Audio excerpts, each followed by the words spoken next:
तर मित्रांनो, तुम्हाला तर माहीतच आहे, जीवन खूप सुंदर आहे. फक्त जन्माला इचलकरंजीमध्ये यायला पाहिजे. तर इचलकरंजीकर, तुम्हाला काय वाटतंय कमेंट करून नक्की सांगा. तर भावांनो आणि बहिणींनो, आपलं स्वागत आहे आपल्या हक्काच्या साई आय टी सोल्युशन्समध्ये. तर सकाळ सकाळी शॉपवरती आलो मित्रांनो. शॉपवरती आल्यानंतर आपला गेमिंग पी सी ऑन केलो. हा पी सी आपला द्यायचा आहे मित्रांनो.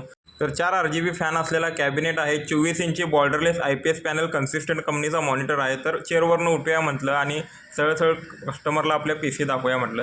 तर मित्रांनो, पाहू शकताय तुम्ही, Ryzen 3 प्रोसेसर आहे, 8GB रॅम आहे, 256 SSD आहे. तर मित्रांनो, हा गेमिंग सेट तुम्हाला मिळणार आहे फक्त 20,000मध्ये. तर डेलचे आपल्याकडे लॅपटॉप आहेत, पाहू शकता. Core i5 6 generation, 8GB RAM, 256 SSD, फक्त आणि फक्त 16,000मध्ये. तर त्यानंतर मित्रांनो, आपल्याकडे एक लेझर जेट HPचा M1136 हा मॉडेल प्रिंटर द्यायचा आहे. Laser jet all in one printer आहे, एकदम रफ अँड टफ प्रिंटर आहे. तर आजच भेट द्या साई आय टी सोल्युशन्सला किंवा कॉल करू शकताय तुम्ही. तर मित्रांनो, व्हिडिओ आवडल्यास लाईक करा, शेअर करा आणि जाता जाता फॉलो करून जावा. थँक्यू.